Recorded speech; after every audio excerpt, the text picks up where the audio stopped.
9 सितंबर 1659 को उस पर मुकदमा चलता है और औरंगजेब के जो क्लोज एडवाइजर्स होते हैं, जो कि चाटुकार उलेमा की एक टीम होती है, वो दारा शिकोह पे इस्लाम के अगेंस्ट में काम करने का आरोप लगाते हुए उसे मौत की सजा सुनाते हैं। दारा शिकोह का जन्म ख्वाजा मोइनुद्दीन चिश्ती की दारागाह की भूमि अजमेर में हुई थी। एक शाहजहां की आंखों के तारे थे दारा शिकोह, उनको एप्पल ऑफ द आई बोल सकते हैं। शाहजहां, जिनको बादशाह बनने के पहले खुर्रम के नाम से जाना जाता था, अपने दो बड़े भाई होते हुए भी उन्होंने सम्राट जहांगीर के अगेंस्ट में रिबेल किया।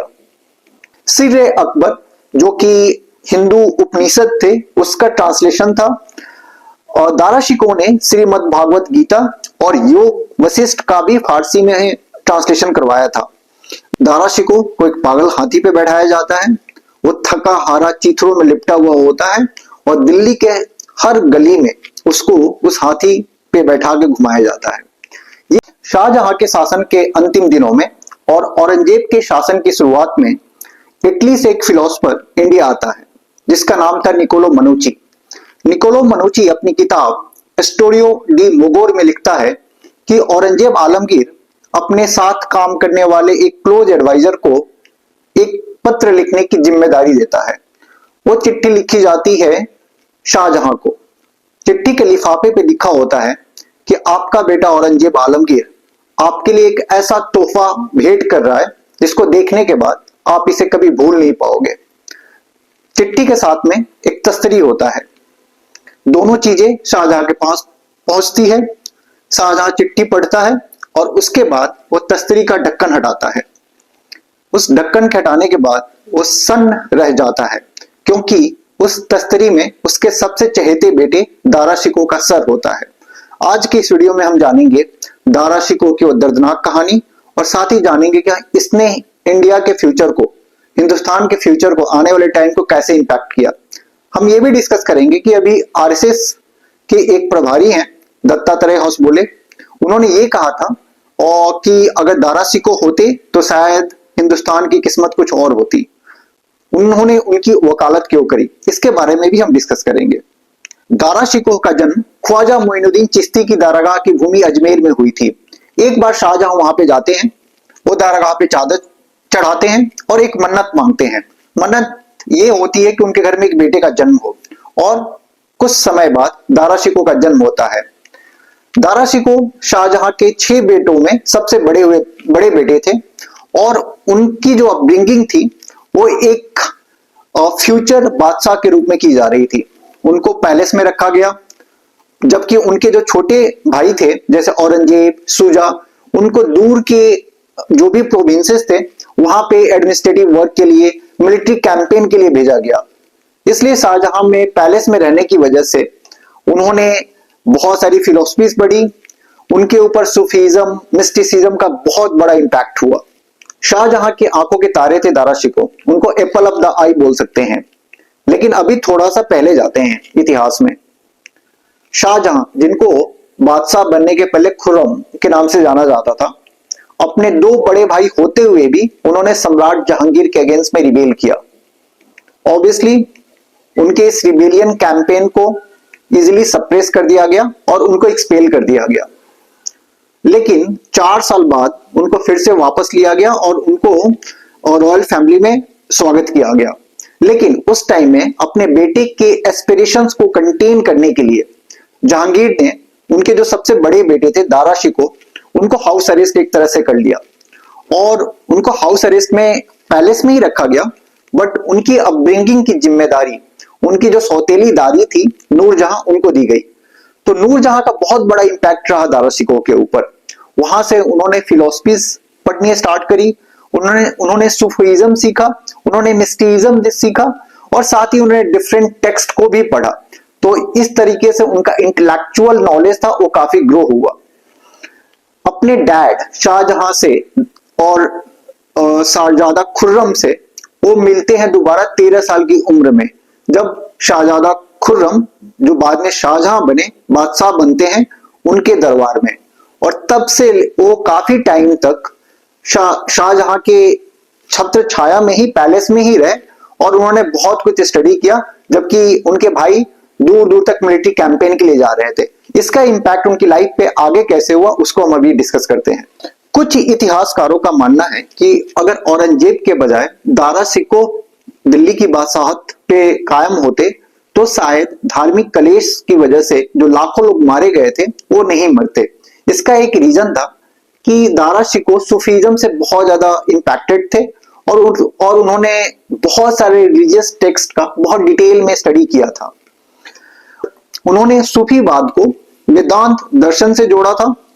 अविक चंदा की किताब Dara Shikoh the man he would be king में कहा गया है कि दारा शिकोह का व्यक्तित्व बहुत ही वर्सेटाइल था। वो एक फिलोसफर थे, वो एक स्कॉलर थे एंड सूफी में उनका बहुत ही गहरी समझ और नॉलेज थी। उनको एक बहुत ही लैक लस्टर एडमिनिस्ट्रेटर के रूप में भी जाना गया, क्योंकि जो अगर वॉर कैंपेन की बात करें तो ये ऐसा माना गया कि उनमें ज्यादा कुछ नॉलेज नहीं था वॉर का। एक और जहां शाहजहां ने दारा शिकोह को जितनी भी मिलिट्री कैंपेन थे उससे दूर रखा, वहीं औरंगजेब को 16 साल की उम्र में एक बहुत बड़े मिलिट्री कैंपेन को लीड करने के लिए उसको बोला। तो इस तरीके से दारा शिकोह पे philosophy, art, culture, Sufism, mysticism का बहुत ज्यादा इंपैक्ट हुआ। But at the same time उनकी जो मिलिट्री नॉलेज थी वो बहुत ही लिमिटेड रह गई, जिसका इंपैक्ट उन्हें युद्ध हार जाने और अपना सर कलम करवा के देना पड़ा। बहुत ही छोटी उम्र से उनके ऊपर सूफीज्म का इंपैक्ट हुआ और कुरान में भी उनकी गहरी रुचि और नॉलेज उन्होंने गेन किया। उन्होंने एक बहुत ही एक तरीके से देखा जाए तो एक डिफरेंट स्कूल ऑफ थॉट की इजाद करी थी, जिसको बोला जाता है अस्तित्व की एकता। इसको उर्दू में या पारसी में हम बोलते हैं वहदत अल वजूद के सिद्धांतों की खोज करी थी। उनका यह मानना था कि हिंदू एकेश्वरवाद की उपेक्षा नहीं करते, बल्कि उपनिषद एक प्राचीन कार्य है जो कि एकेश्वरवाद, जिसको बोलते हैं गॉड इज वन, के सिद्धांत में बिलीव करता है। दारा शिकोह ने 52 वेदांतों को पारसी में भी ट्रांसलेशन करवाया था और उसको उन्होंने जो नाम दिया था उसको बोलते हैं सिर-ए-अकबर। दारा शिकोह ने अपने समय के जो उस टाइम में मोस्ट फेमस फिलोसफर थे उनको एक साथ बुलाया। उन्होंने बहुत सारे डिफरेंट स्क्रिप्चर्स को भी उसने लिखवाया, जिसमें अगर मैं कुछ नाम आपको गिनाऊं तो सारिनुल औलिया, सकीनुतुल औलिया, हसनातुल आरफीन, ये एक जितने भी सूफी स्कॉलर्स थे उनकी लाइफ स्टोरीज थी। तरीकुल हकीकत, रिसाले हकनुमा, आलमे नासूत, आलमे मलकूत, ये सभी सूफी फिलोसफी के अगर मैं बोलूं तो स्क्रिप्चर्स थे। सिर अकबर जो कि हिंदू उपनिषद थे उसका ट्रांसलेशन था। और दारा शिकोह ने श्रीमद् भागवत गीता और योग वशिष्ठ का भी फारसी में ट्रांसलेशन करवाया था। मज्म अल बहरेन उनकी एक बहुत ही मैं बोलूं तो एक अमर कृति बोल सकते हो इसको, और इस्लाम और वेदांतों की अवधारणाओं को भी उसने एक कॉमन ग्राउंड देने की कोशिश करी। सक्सेशन की लड़ाई जो थी वो एक अफवाह से शुरू हुई थी। शाहजहां बहुत लंबे टाइम से बीमार चल रहा था और वो बिस्तर पे पड़ा हुआ था। औरंगजेब ने इस मौके का फायदा उठाते हुए उसने एक अफवाह फैला दी कि शाहजहां मर गया है, और बादशाह के मरने की खबर सुनते ही उनके जो 6 बेटे थे उनमें एक कंफ्यूजन क्रिएट हो गया, क्योंकि सक्सेशन आगे होना था। इस बात को लेके लड़ाई भी, ये चिंगारी जो थी एक लड़ाई का रूप ले लिया। शाहजहां के 2 बेटियों में जिसमें बड़ी बेटी थी जहां आरा बेगम, उसने दारा शिकोह को सपोर्ट किया, और उसकी छोटी बेटी रोशन आरा बेगम उसने औरंगजेब को सपोर्ट करा। औरंगजेब अपने 2 छोटे भाइयों सुजा और मुराद के साथ मिलकर कैपिटल पे अटैक कर दिया, और ऐसे होती है शुरुआत सक्सेशन की लड़ाई की। सक्सेशन के लिए ये लड़ाई 1658 में शुरू होती है सामूगढ़ में। इसको सामूगढ़ की लड़ाई के नाम से भी जाना जाता है। इस टाइम में औरंगजेब और उसके भाई मिलके दारा शिकोह से लड़ाई करते हैं, और दारा शिकोह जिसके पास में मिलिट्री कैंपेन का नॉलेज बहुत ही कम था, जबकि औरंगजेब बैटल हार्डन था, वो दारा शिकोह को इजीली हरा देता है। दारा शिकोह वहां से भागता है और अफगानिस्तान चला जाता है। दादर में जाके वहां के जो राजा होते हैं उनसे बोलता है कि भाई आप मेरे को एसाइलम दे दो। वो एसाइलम तो देता है, बट पीठ पीछे वो औरंगजेब को ये खबर भी भेजता है कि आपका भाई हमारे यहाँ पे छुपा हुआ है। औरंगजेब उसको वहां से पकड़ के लाता है। औरंगजेब के लिए दारा सिकोह को हराना ही काफी नहीं था, क्योंकि दारा सिकोह शाहजहानाबाद जो आज की दिल्ली है वहां पे बहुत ही फेमस था, लोगों के बीच में उसके लिए अपार प्रेम था। और औरंगजेब जानता था कि जब तक ये जिंदा रहेगा और लोगों के दिल से इसके लिए नफरत पैदा नहीं होगी तब तक वो शासक नहीं बन सकता। इसलिए उसने एक बहुत ही डिटेल्ड प्लानिंग करता है। औरंगजेब की प्लानिंग में उसके जो क्लोज एडवाइजर्स थे वो सब साथ मिलके ये प्लान करते हैं कि दारा शिकोह को एक पागल हाथी के ऊपर बैठा के शाहजहानाबाद के गलियों में चीथड़ों में लपेट के घुमाया जाए। और यही चीज होती है। दारा शिकोह को एक पागल हाथी पे बैठाया जाता है, वो थका हारा चीथड़ों में लिपटा हुआ होता है और दिल्ली के हर गली में उसको उस हाथी पे बैठा के घुमाया जाता है। ये करने के पीछे सिर्फ एक ही मकसद था, लोगों के दिल में खौफ पैदा करना और दारा सिकोह के लिए नफरत, और ये दिखाना कि ये देखो तुम्हारा ये जो बादशाह समझते थे इसकी ये हालत है। उस टाइम में दिल्ली के दरबार में एक फ्रांसीसी फिलोसोफर आया हुआ था जिसका नाम था फ्रांसुआ बर्नियर। बर्नियर ये बोलता है कि वो इतना दर्दनाक सीन था कि जिसको देख के दिल्ली के लोग सड़कों पे आते हैं और दारा शिकोह की हालत देख के वो चीखने और चिल्लाने लगते हैं। लोग, औरतें, बच्चे अपने गहने, अपने कपड़े फाड़ते हैं ताकि वो उस दर्द को फील कर सके। बर्नियर ने यह भी लिखा है कि उसे पहली बार इस बात का एहसास होता है कि इंडिया के लोग कितने सॉफ्ट हार्टेड हैं। तो दारा को पागल हाथी पे दिल्ली के चारों ओर घुमाने के बाद उस पर मुकदमा चलाया जाता है। 9 सितंबर 1659 को उस पर मुकदमा चलता है और औरंगजेब के जो क्लोज एडवाइजर्स होते हैं, जो कि चाटुकार उलेमाज की एक टीम होती है, वो दारा सिकोह पे इस्लाम के अगेंस्ट में काम करने का आरोप लगाते हुए उसे मौत की सजा सुनाते हैं। दारा शिकोह का सर उसके धड़ से अलग कर दिया जाता है और फिर उसके धड़ को पागल हाथी के ऊपर फिर से डाला जाता है और फिर से दिल्ली की गलियों में घुमाया जाता है।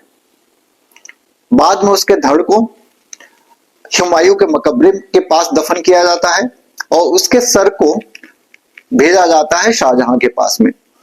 शाहजहां के पास में भेजने का एक रीजन था, क्योंकि शाहजहां दारा सिकोह को बहुत प्यार करता था और औरंगजेब इस चीज के लिए शाहजहां को पनिश करना चाहता था। तो जब सर वो देखता है, देखने के बाद वो बेहोश हो जाता है, सन्न हो जाता है।